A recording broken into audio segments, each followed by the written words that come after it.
irmãos estão bem? Estão felizes? Eu estou nervosa. Mas vamos lá, né? Vamos, por gentileza, nos colocar de pé. Vai ter musiquinha em tuas mãos. Vai, então bora.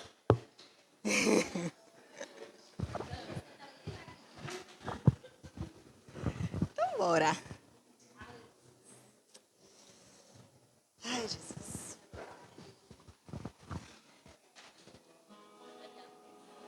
Eu vou precisar de muita.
Aleluia. Fala comigo, Senhor, fala conosco nessa noite, meu Pai. Ministra em nossas vidas, Pai, por misericórdia e por graça, meu Senhor. Fala conosco porque nós precisamos ouvir a Tua voz, porque nós estamos sedentos.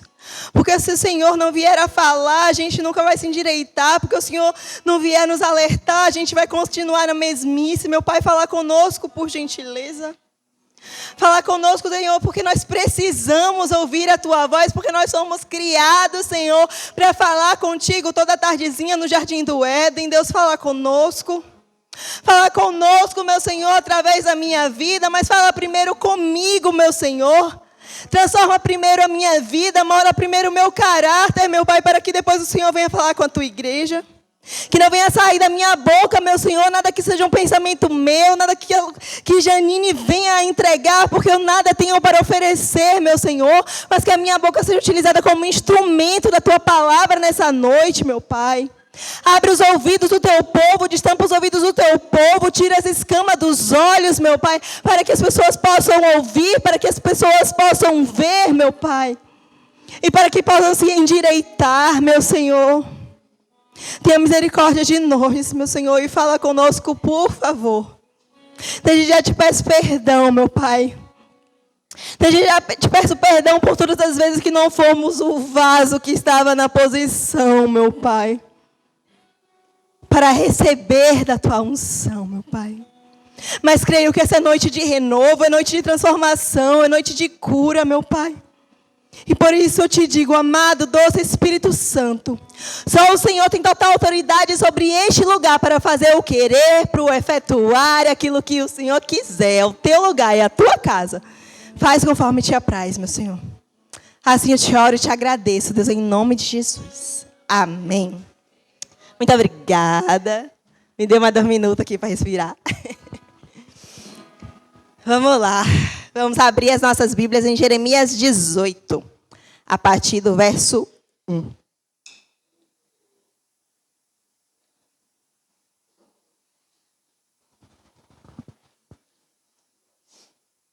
Jeremias 18. Quem já achou, diga amém. Quem ainda não achou, diga espera um pouco. Então tá bom. Então tá.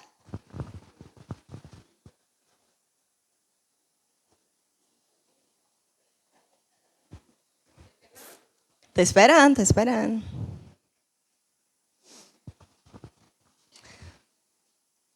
Vamos lá. Diz assim a palavra do Senhor em Jeremias 18, verso 1. O título é O Vaso de Barro. O vaso do oleiro, na verdade. Palavra do Senhor que veio a Jeremias dizendo: Dispõe-te e desce à casa do oleiro, e lá ouvirás as minhas palavras. Desci à casa do oleiro, e eis que ele estava entregue à sua obra sobre as rodas. Como o vaso que o oleiro fazia de barro se lhe estragou na mão, tornou a fazer dele outro vaso, segundo bem lhe pareceu.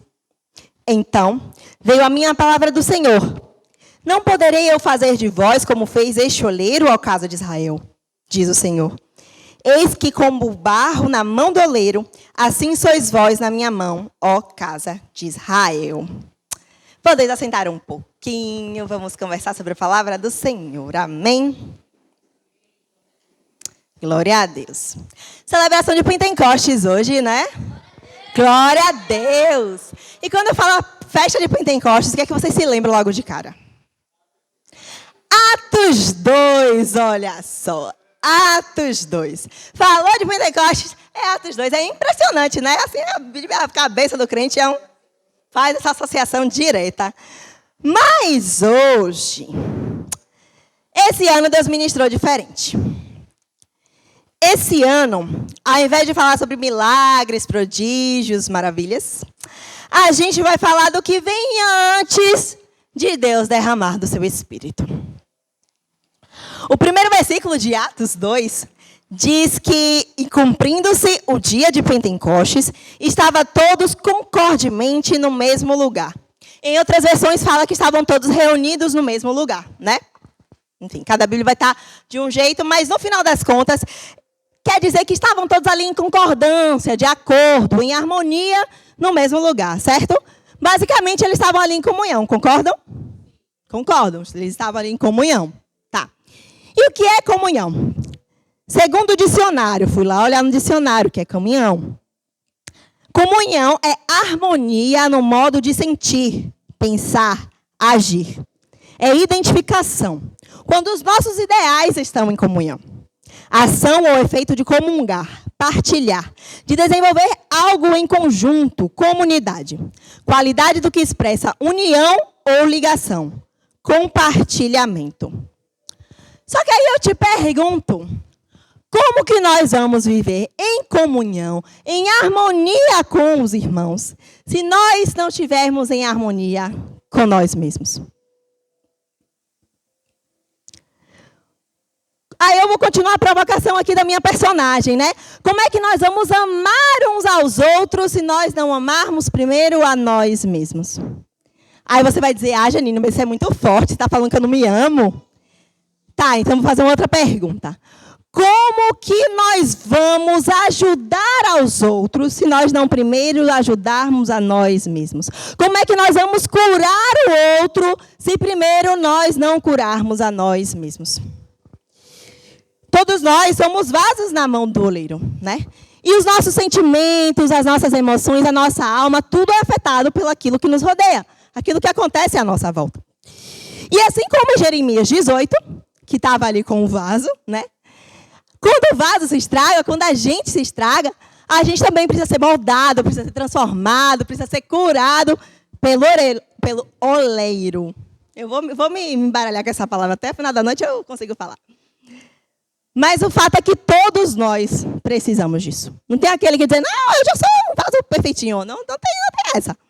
Se fôssemos vasos perfeitinhos, a gente já tinha sido arrebatado aqui na carruagem de fogo, já tinha sido levado. Todos nós precisamos ser curados. Só que às vezes a gente foge disso. A gente finge que está tudo bem, porque a gente não quer tocar na ferida, porque a gente sabe que quanto mais mexe na ferida, mais ela vai doer.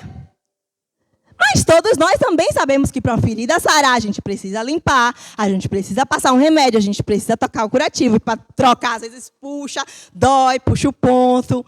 Mas é necessário, né? É necessário. Mas para a gente fazer tudo isso, limpar a ferida, para a gente passar remédio, para a gente tirar, trocar curativo, a gente precisa saber aonde está a ferida. Porque se minha ferida for no joelho direito e eu fizer um curativo no joelho esquerdo, não vai adiantar de nada. Então, nós precisamos reconhecer em nós onde estamos feridos. E por isso, nós trouxemos aqui 3 tipos de vaso. 3 tipos de vaso que a nossa cientista demonstrou e que foi demonstrada na peça. E o primeiro vaso deles é o que eu chamo de vaso encapsulado. Está ali. Encapsulado. Esse vaso foi demonstrado por uma pessoa, Carla, representada pela nossa pastora, que estava claramente sendo acusada por algo que não fez. Né?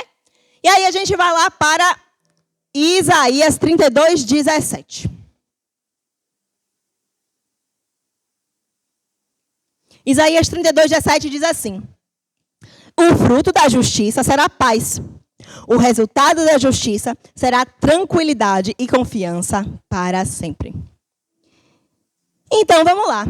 Se quando há justiça, a paz, a tranquilidade, a confiança, quando há injustiça, surge o oposto, não é verdade? Porque ninguém consegue ficar tranquilo quando a injustiça acontece. A confiança no outro fica logo abalada. Porque ninguém gosta de justiça. E o Senhor também não gosta. Provérbios 11:1 diz: ele repudia as balanças desonestas. Mas não é porque ele repudia, não é porque nós não gostamos que a injustiça ela vai deixar de existir. Pelo menos não nessa terra, ela vai continuar existindo. E nós precisamos aprender a conviver com isso. Mas conviver com a injustiça não significa se envolver em plástico bolha. Não significa se encapsular. Talvez a gente tenha pessoas aqui que já foram tão acusadas, tão julgadas, tão massacradas, que para evitar um novo sofrimento acaba se fechando, se isolando das outras pessoas, tentando se preservar. Aí a pessoa vai lá, passa por uma situação levemente semelhante com algo que ela já viveu, e aí ela vem logo com: rapaz, eu já passei por isso, já sei onde é que vai dar. Ou vocês nunca ouviram ninguém falar isso? Ah, isso aí eu já vivi, já passei, já sei como é, já sei o final disso aí, não vou nem insistir. A pessoa já se envolve em plástico bolha para evitar um novo sofrimento, achando que todo mundo vai fazer a mesma coisa que um dia fizeram com você. Só que essa fase, essas atitudes vêm de pessoas traumatizadas. Pessoas que já passaram por um relacionamento, um casamento que não deu certo. Pessoas que já receberam palavras duras de familiar, de um amigo, de alguém próximo. Pessoas que foram rejeitadas por uma vaga de emprego. Pessoas que não foram chamadas para um concurso que passou. E a pessoa já vem logo e já se tranca e já pensa: por que eu vou tentar de novo? Eu já tentei, já não deu certo. Se eu tentar de novo, não vai dar certo de novo? Vou me frustrar de novo? São inúmeras as situações nas quais somos injustiçados, mas o problema não está na injustiça, porque, como eu disse, a injustiça vai continuar acontecendo. Até porque a palavra fala, né? No mundo tereis aflições. A gente não está aqui enganado. Teremos aflições nesse mundo. Então, se o problema não está na injustiça, onde é que está o problema, Janine? O problema está no perdão que não foi liberado. Aí você vai me dizer: ah, Janine, mas como é que eu vou vou perdoar alguém que nem sequer me pedir perdão? E aí eu vou voltar para você. Exatamente por isso. Às vezes a pessoa te ofendeu, às vezes a pessoa te machucou, às vezes... E ela nem sabe, está lá vivendo a vida dela, está feliz da vida e você está aqui frustrado, você está aqui chateado, você está aqui se trancando para o mundo por uma pessoa que não está nem aí para você mais. E aí, está lá em Provérbios 17, 22. Diz assim, ó, o coração alegre é bom remédio, mas o espírito abatido faz secar os ossos. Quem que está com o espírito abatido? Quem está com a alma abatida? Quem que está sofrendo? É eu ou outra pessoa que não está ligando? Se sou eu que tenho que liberar perdão. Sou eu que tenho que me transformar. Sou eu que tenho que ser mudada. Porque é o meu osso que está sendo corroído, não é da outra pessoa, não. O problema não é a injustiça, o problema somos nós que somos orgulhosos e não queremos liberar perdão. O problema somos nós que estamos deixando de viver coisas novas e talvez grandiosas por medo de se frustrar de novo. Deixando de viver aquilo que talvez Deus tenha preparado e sonhado para a gente há tantos anos atrás por medo de se frustrar. O problema é que quando a gente deixa de viver essas coisas para Deus, porque a gente não quer simplesmente deixar o passado para trás.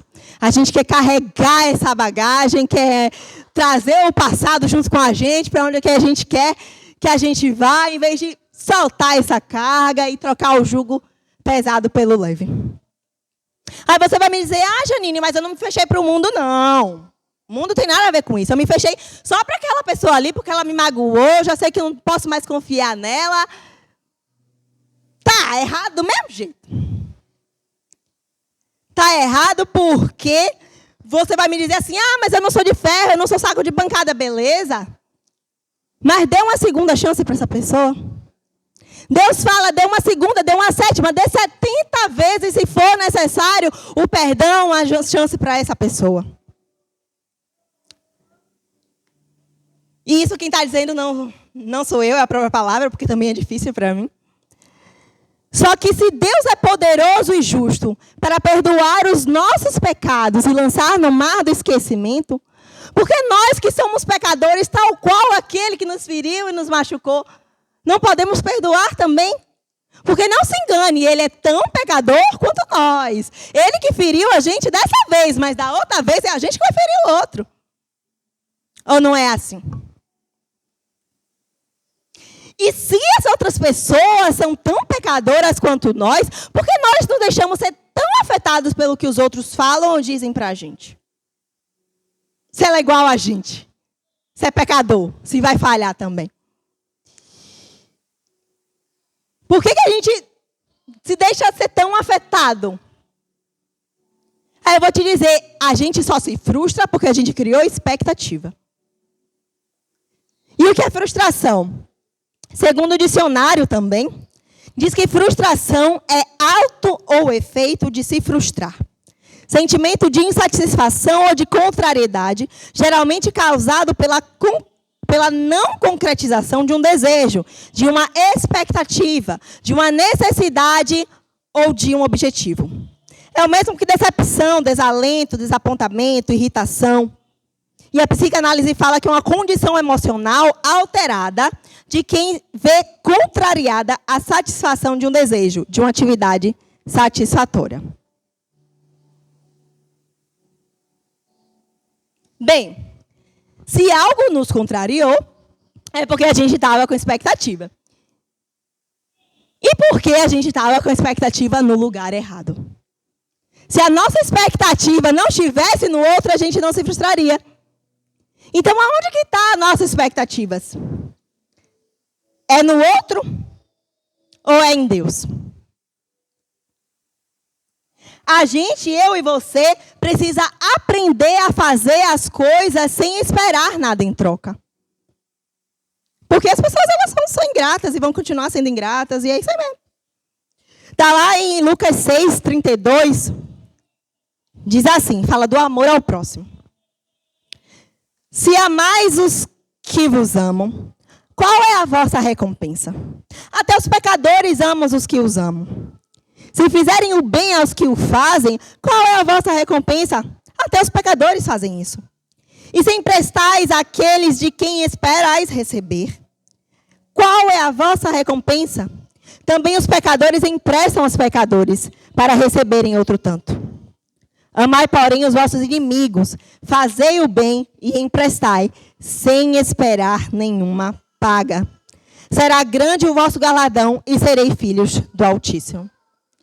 Sem esperar nenhuma paga. Isso é, sem esperar nada em troca. Porque o nosso galardão é no céu e não aqui. A gente precisa começar a aprender isso. A gente precisa começar a aprender a orar e no final dizer, contudo, seja feita a tua vontade e de fato ficar feliz, caso a nossa vontade não seja atendida, porque é a vontade do Senhor, porque contudo foi feita a vontade dele e não a nossa. É ficar em paz independente do resultado. Só que esse perdão que precisa ser liberado, nem sempre é para uma outra pessoa, tá? Às vezes esse perdão que precisa ser liberado é para nós mesmos. Às vezes a gente precisa reconhecer que não foi e nunca vai ser capaz de satisfazer todos os desejos e todas as expectativas, seja do outro, seja da nossa. Porque a gente não tem essa capacidade mesmo, gente. Por mais que a gente queira, por mais que a gente tente, por mais que sejam melhores as intenções, nós somos limitados e imperfeitos. É o básico de ser um ser humano. Nós somos limitados e imperfeitos. E não reconhecer isso pode fazer com que a gente se transforme no segundo vaso, que é o vaso cheio de si. O vaso que foi interpretado por mim, que ficava ali o tempo todo se validando. Cheio de si, se achando o centro do universo. Porque dela, por ela e para ela são todas as coisas, olha só. A estrela de Davi na terra. Daí não tem cada uma jogada. Cada ensaio ela falava uma coisa diferente. Ela estava sempre surpreendendo. Pois é. Claro que aqui a gente levou para um extremo, né? Mas não se engane, porque às vezes a gente é assim na vida real mesmo, viu? Às vezes a gente acha que algo não funciona, se a gente não fizer, não vai funcionar. Se não for do nosso jeito, não vai dar certo. Se eu não tomar a frente, misericórdia, a coisa não anda. Eu estou errada, eu estou inventando aqui. A gente quer que as coisas sejam do nosso jeito, porque o nosso jeito é o melhor. Eu, então, Jesus. Nem se fala. Quando as coisas saem do meu controle, misericórdia. Só que quando, na verdade, tudo que acontece na vida do crente é por misericórdia e graça de Deus. Não é porque a gente é bom, não é porque a gente é bonito, não é porque nós estamos com um vestido florido muito bonito. É por obra, graça e misericórdia de Deus. E se nós somos requisitados para fazer algo por Ele, isso é um privilégio. É um privilégio trabalhar em favor dEle. Seja na igreja, seja em casa, seja na nossa família, seja no trabalho, onde quer que a gente esteja. O que a gente vier a fazer, tem que fazer como se fosse para Deus. E dar graças a Deus por ser um instrumento que possa ser usado por Ele. Porque afinal somos nós que precisamos de Deus e não o contrário.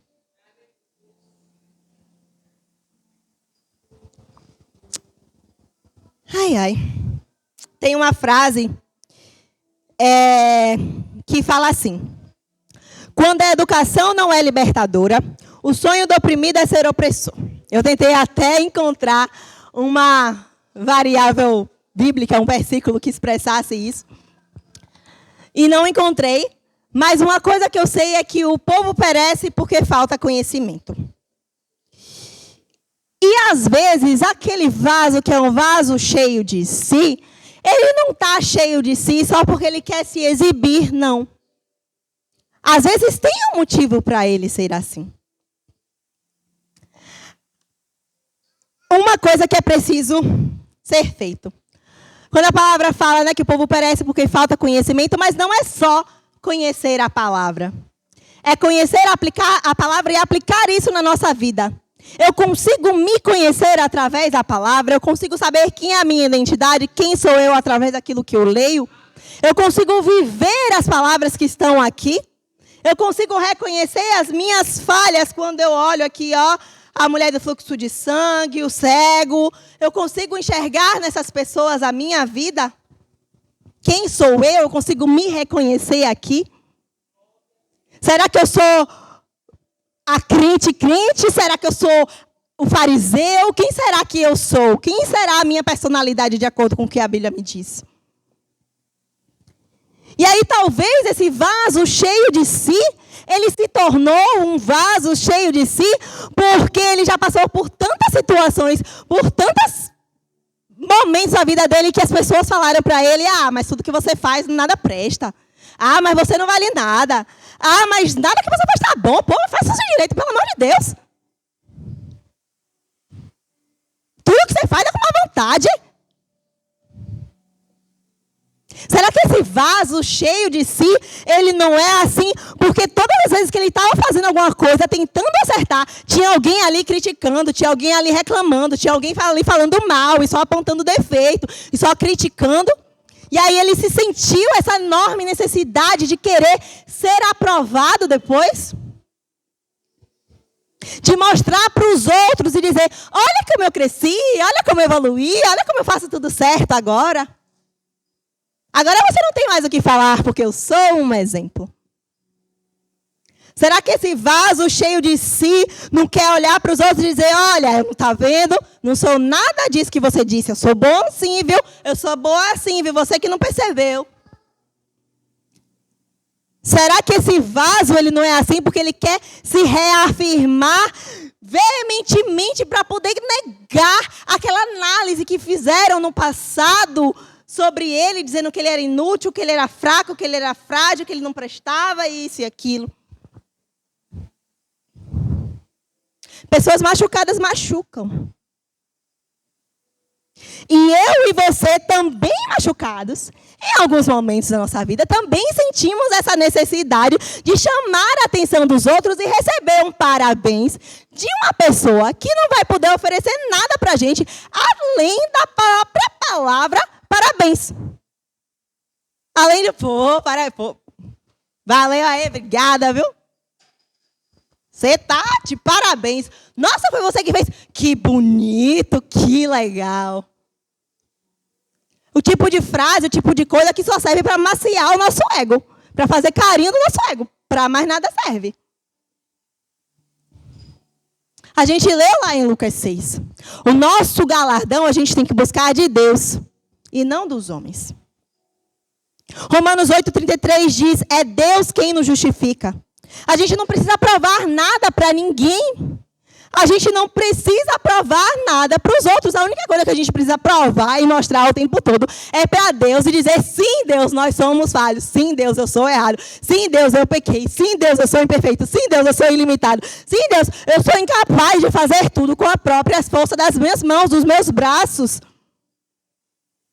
O que nós precisamos e devemos fazer é mostrar para Deus que nós precisamos da misericórdia e da graça dele. Agora pare e pense, se reconheça.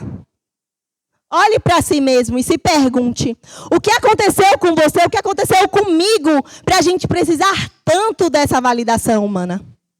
O que aconteceu com a gente, que a gente precisa ficar camuflando esse vaso, enchendo de adornos, para que os outros olhem, para que os outros notem? Onde foi que pisaram você? Onde foi que me pisaram? Que nos maltrataram? Que fez com que a gente pensasse que era necessário o outro olhar para a gente, dar um parabéns e achar bonito e achar legal, para que a gente de fato fosse feliz e satisfeito. Nem Cristo agradou a todos porque você quer a validação do outro. Deus não se alegra da soberba, dos contrários. Ele nos ensina a ser humildes. O tempo todo nos chama a ser humildes. Romanos 12, versículo 16 diz assim, não sejam orgulhosos, mas estejam dispostos a associar-se a pessoas de posição inferior. Não sejam sábios aos seus próprios olhos. Mateus 23, 12 é um versículo que todo mundo conhece, mas que a maioria fala errado. Pois todo aquele que a si mesmo se exaltar, será humilhado. E todo aquele que a si mesmo se humilhar, será exaltado. Não é aquele que o outro humilhou, não é aquele que o outro exaltou. É aquilo que a gente faz por nós mesmos. É nós como protagonistas da nossa história. Enquanto servo de Deus aqui, ó, eu e ele e eu. Não é o que o outro faz por mim, mas o que eu faço por mim. É isso que vai me humilhar, é isso que vai me exaltar. Nós precisamos nos humilhar diante do Senhor. Reconhecer que sem Ele não somos nada. Precisamos reconhecer as nossas feridas e apresentar ao médico dos médicos, aquele que pode curar, aquele que pode sarar, que pode transformar, porque Ele vai. E é Ele mesmo quem fala. Jeremias 30, 17 fala assim: eis que farei cicatrizar o teu ferimento e curarei todas as tuas feridas, diz o Senhor. Porque chamaram-te de rejeitada, Sião, aquela por quem ninguém mais procura e tampouco se importa. É Ele que fala que vai curar, é Ele que fala que vai sarar, é Ele que fala que vai transformar. Ao mesmo tempo que Ele fala em Apocalipse 3, do 1 ao 3, que foi um dos versículos que Cláudio estava falando aqui, como simbolizando o Espírito Santo, né? Diz assim: eu sei o que vocês estão fazendo. Vocês dizem que estão vivos, mas de fato estão mortos. Acordem e fortaleçam aquilo que ainda está vivo, antes que morra completamente. Pois sei que que o que vocês fizeram não está ainda de acordo com aquilo que o meu Deus exige. Portanto, lembrem do que aprenderam e ouviram, obedeçam e se arrependam. Parece duro, né? E depois ainda vem um se. Se isso não acontecer, tal coisa vai acontecer. Mas eu não quero nem focar nas penalidades. Eu quero focar aqui hoje na possibilidade de transformação e cura que Deus nos apresenta. E por último vem o terceiro vaso. Que é o vaso desleixado. O vaso emborcado. Como ser cheio desse jeito? Representado por Diana. É o vaso que não tem responsabilidade, que não tem compromisso com as coisas de Deus. Que acha que não importa a posição. O negócio estava aberto, eu não sabia. Deus vai continuar usando e vai continuar enchendo, porque Ele é bom, porque Ele é misericordioso, né?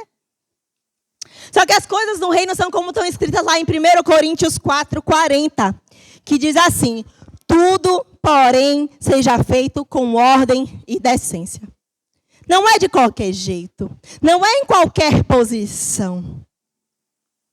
O vaso ele precisa estar na posição certa para ser cheio.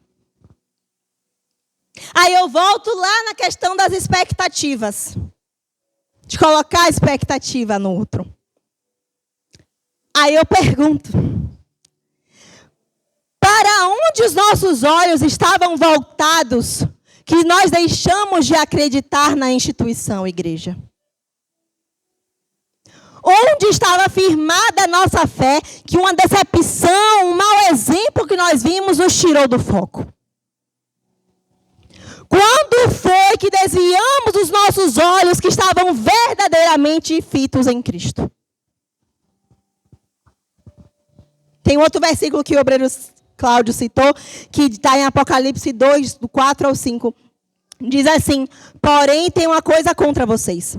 É que agora vocês não me amam como me amavam no princípio. Lembrem do quanto vocês caíram, arrependam-se dos seus pecados e façam o que faziam no princípio. Precisamos voltar para o foco.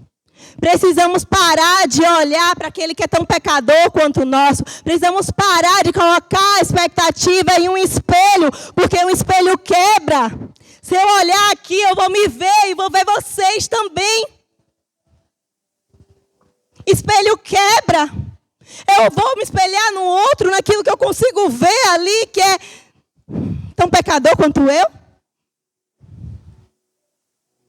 As nossas expectativas precisam estar no Senhor. O nosso foco precisa ser o Senhor. Tem igreja lá em Pernambués, que tem letreiro do nome da igreja, né? E embaixo tem assim: proibido a entrada de pessoas perfeitas. E eu acho isso sensacional. Eu acho sensacional porque deixa bem claro que todo mundo que está ali é imperfeito. Porque ninguém que é perfeito vai buscar a igreja. Ninguém que é perfeito vai buscar a Cristo. Todo mundo que está aqui é imperfeito, sim ou não? A diferença dos que estão aqui e dos que estão lá fora é que a gente reconhece que a gente tem falha. E a gente vem aqui para tentar se consertar. Só que quando a gente chega aqui, o negócio fica estreito. A gente descobriu que a gente não tinha só aquela falha que a gente achava que a gente tinha. A gente descobre novas falhas. E até aquela falha que a gente sabia que tinha, a gente descobre que ela é muito maior do que a gente imaginava. Então, nós não podemos nos iludir achando que o irmão aqui do lado é um pequeno Cristo aqui na terra. Porque ele é igual eu e você. A gente precisa parar de usar isso como desculpa para sair do foco. A gente precisa parar de usar isso como desculpa para se achar melhor do que o outro. A ponto de não precisar dessa comunhão. Hebreus 10, 25 diz assim: não deixemos de congregar-nos como é de costume de alguns. Antes, façamos admoestações e tanto quanto vedes que o dia se aproxima. Não deixar de congregar. É muito cômodo assistir a pregação no YouTube. Eu amaria estar agora, deitada na minha cama, assistindo a pregação no YouTube. Só que no YouTube a gente só consome, aqui a gente se oferta. Aqui na igreja a gente partilha, a gente troca, a gente convive, a gente é confrontado, a gente cresce. Não é à toa que Deus fala lá em Joel 2,16. Congregai o povo, santificai a congregação, ajuntai os anciãos, reuni os filhinhos que mamam, saia o noivo da sua recâmara, a noiva do seu aposento. É para todo mundo. É para ser de todo jeito, é para ser diferente, é para a gente estar aqui vivendo em comunhão. É porque se não houver a comunhão, se não houver a harmonia, não vai vir o Atos 2, não vai vir o derramar do Espírito de Deus.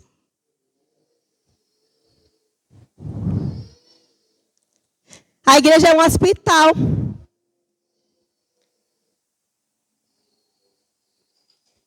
E até aqueles que parecem mais sadios, quando vão no médico, faz a consulta, faz o exame e descobre: você está com colesterol um pouquinho alto, você está com açúcar um pouco alto, olha, o sódio, tá estranho aqui. Às vezes a gente se acha, né? Quem vai dizer que eu tenho colesterol alto? Eu sou relativamente magra, né? Eu tenho colesterol alto. Às vezes a gente se acha sadio e não está. A igreja é um hospital. E experimente chegar no médico e dizer: oi, doutor, eu só vim aqui porque eu estou precisando de dipirona. Eu vim aqui porque eu estou precisando de uma receita para amoxicilina, porque a farmácia, eu fui comprar lá, mas ele não aceita me vender sem a receita. Eu preciso da receita. Você me dá a receita, por favor, para eu comprar uma amoxicilina? Não é assim que funciona. O médico não vai te dar a receita. Ele vai primeiro fazer a anamnese. Ele primeiro vai querer saber o que você tem. Ele fala: não, peraí. Você está me pedindo uma receita de antibiótico, não sei nem o que você tem. Quer sujar meu nome, que está aqui na receita assinada? Vamos lá. Ele vai ver o histórico do paciente. Que vai desde os sintomas iniciais, o que é que você sentiu, quando foi, há quanto tempo, até aquele momento, o que é que ele está vendo ali naquela observação clínica. Porque não é só você chegou com febre, você chegou com o rosto vermelho, você chegou amarelado, o médico vai olhar e vai dizer o que você tem. Não, ele vai perguntar o que aconteceu antes. Qual foi o sintoma? Quanto tempo você está passando por isso, né? E aí ele vai chegar na investigação da sua família. Tem alguém com diabetes na sua família? Tem alguém com catarata na sua família? E vai fazendo a anamnese, vai anotando ali na ficha. Para tentar te ajudar a descobrir o que é que você tem, né? E quanto mais detalhista for essa anamnese, mais fácil vai ser de chegar na raiz do problema. Se você falou que vomitou, ele vai te perguntar quando foi a última vez, quando foi a primeira vez. Você falar só que vomitou, ele vai dizer assim, há 5 anos atrás? Essa informação não é relevante para mim. E aí, quanto mais vai triando, mais vai perguntando, e ele vai anotando. E aí a possibilidade é maior de você ser curado, de você ter o remédio que você precisa, né? E se é a nossa alma que precisa de cura, vamos nessa noite fazer essa anamnese. Dai precisa da sua ajuda.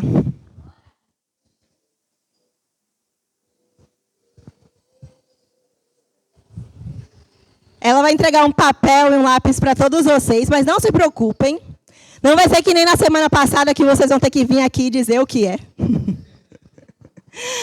Inclusive, eu não vim, fiquei morrendo de vergonha. E, inclusive, essa administração não era para acontecer hoje, era para acontecer há mais de um mês atrás. E até comentei com a pastora, pastora, vai ter papelzinho hoje? Semana passada eu comentei, não foi? Vai ter papelzinho hoje? A semana que vem também vai ter. E eu quero fazer com vocês junto essa anamnese, eu também vou precisar de um. Esqueci de pegar o meu. Salmo 147:3 diz assim: só Ele cura os de coração quebrantado e cuida das suas feridas. E é por isso que eu trouxe essa ficha de avaliação hoje.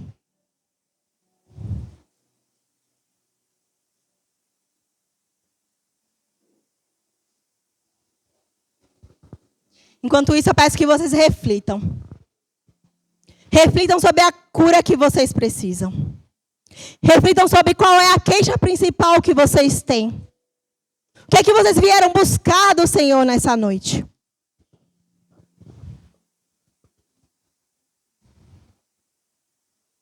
Ou vocês estão aqui só de passagem? Eu vim aqui só porque eu não tinha mais nada para fazer em casa? Porque não tem nada que preste na TV? Porque eu já assisti todos os filmes e séries do streaming? Com certeza não. A gente está aqui com um propósito. Nós temos uma queixa. Nós temos algo para sermos curados. Ezequiel 36, versículo 26 diz assim: darei a vocês um coração novo e porei um espírito novo em vocês. Tirarei de vocês o coração de pedra e em troca darei um coração de carne. É o Senhor quem fala. Daí você me vê um também, por favor.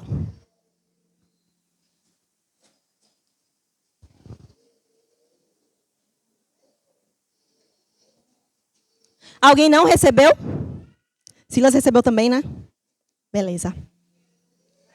Irmão Jackson não recebeu. Isis? Não,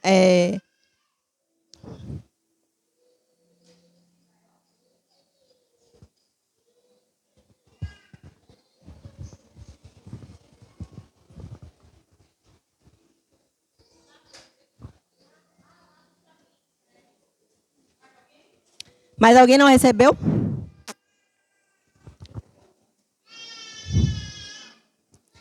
Então todos receberam, né? Vamos junto.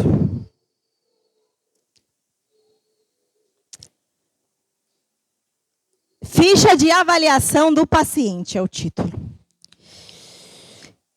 E o objetivo é a gente não deixar nenhum campo em branco, tá? A gente vai preencher hoje todos eles. Mesmo que tenha alguns que tenham várias linhas, mesmo que a gente não preencha todas as linhas, mas nada daqui vai sair hoje em branco. Porque quando chegar em casa, aí a gente vai jantar, aí a gente vai cuidar da louça que ficou, a gente vai tirar a maquiagem do rosto e a gente vai acabar esquecendo isso aqui. Então, vamos fazer agora. Ficha de avaliação do paciente. E o primeiro ponto é o nome.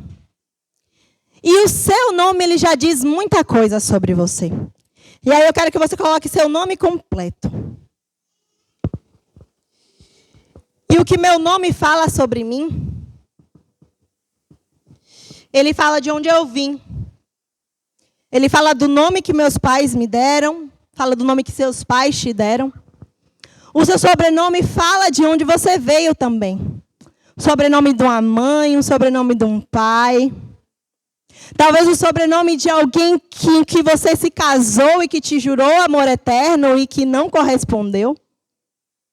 Talvez o sobrenome carregue alguma mágoa. Alguém que saiu de casa e não voltou. Talvez o sobrenome carregue alguém que se foi muito cedo. Um pai, uma mãe, um cônjuge, que foi antes do que você esperava. Talvez o seu sobrenome carregue mágoas. Do lado materno, do lado paterno. Isso fala muito sobre você. Isso fala muito sobre mim. Quem somos nós? Janine Souza Dória Costa. Eu não tenho mais o sobrenome da minha mãe.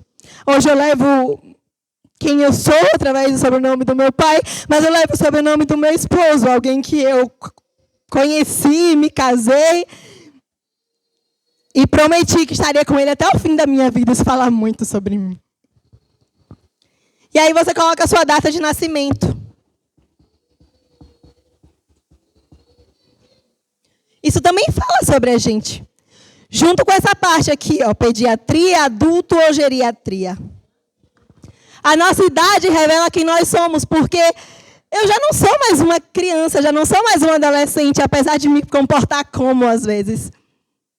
Apesar de ter medo de ser mãe agora, porque eu me acho muito nova, mas já tenho 29 anos. Ter 27 anos e se achar muito nova para casar, não está muito nova para casar, porque você não é mais uma adolescente. A depender da tua idade, você vai perceber que você já não é mais uma criança. Apesar de que a pediatria vai até os 18.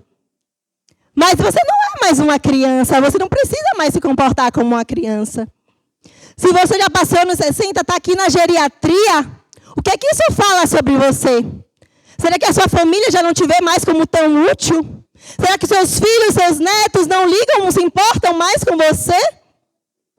Não vão te visitar quando você está doente, quando está no hospital? O que isso fala sobre você? O que ser idoso fala sobre você? Será que quando você não conseguir mais ir ao banheiro, se limpar sozinho, será que você vai ser abandonada num asilo? Será que vai ter alguém para trocar sua fralda? Isso fala sobre você. E aí vem o motivo da consulta, a queixa principal. Por que você está aqui hoje?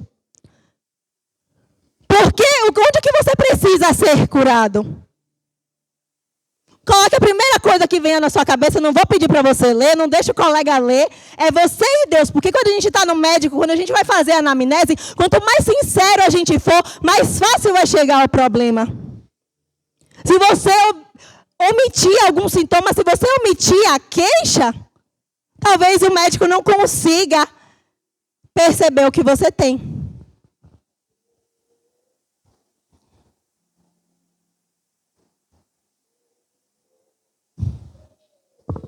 É difícil para mim também, tá?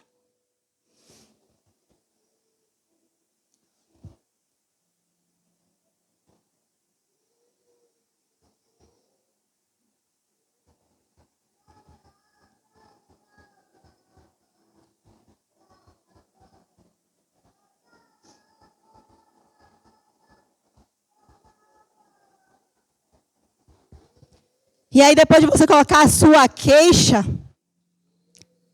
aí você vai botar o seu histórico, o histórico do paciente. E nessa parte eu quero que você pense assim, quem sou eu? Quem sou eu? De tudo que você já viveu, de todo o seu histórico, de tudo que você fez, que você deixou de fazer até hoje, quem é você? Você é arrogante? Você quer ser o centro do universo? Você é aquela pessoa que se fecha para o mundo todo? Quem sou eu? Eu sou aquela desleixada, aquela que não quer assumir responsabilidade? Eu sou aquela que não ligo para nada, eu sou aquela que finge que estou feliz na frente de todo mundo, mas no meu oculto, no meu secreto, eu sei que não é assim. Eu sou uma pessoa sonsa, fingida, eu sou uma pessoa falsa, eu sou uma pessoa fofoqueira. Quem eu sou? Quem eu sou? Eu sei que eu sou hoje muita coisa que eu não quero ser.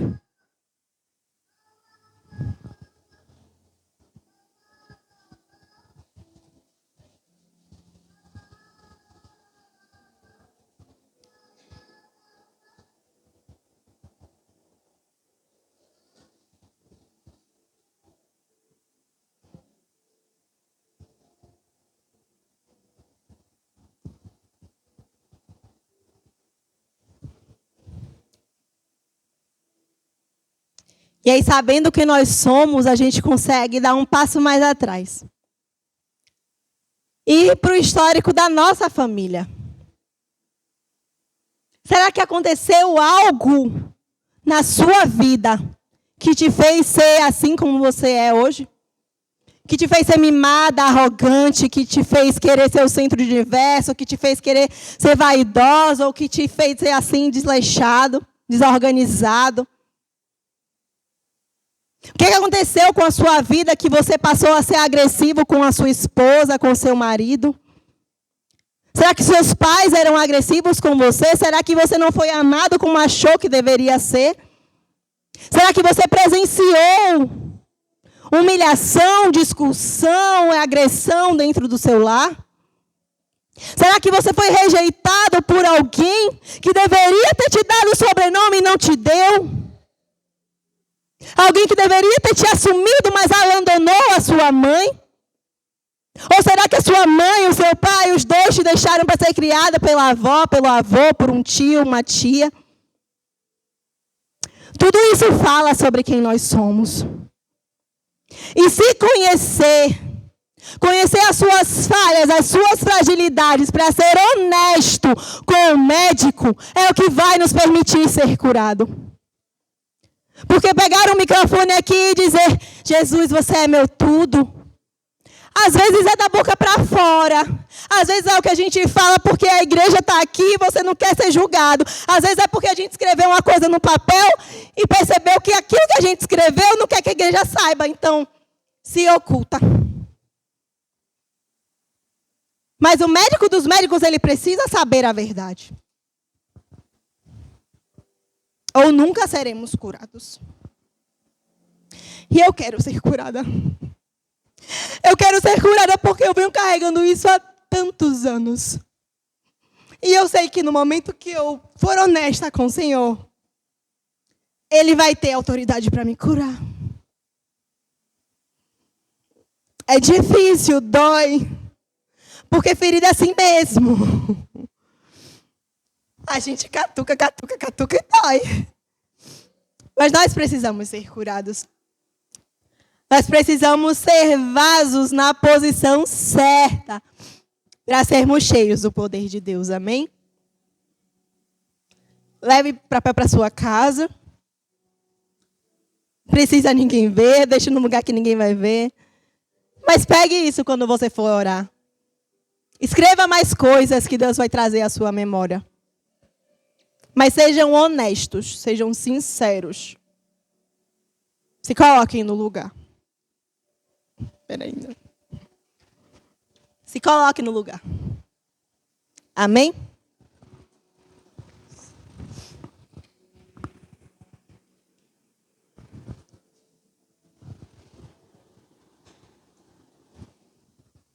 Aleluias. Glória a Deus.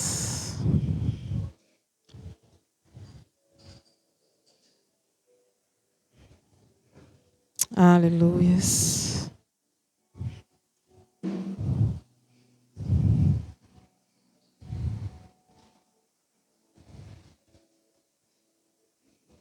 Aleluias.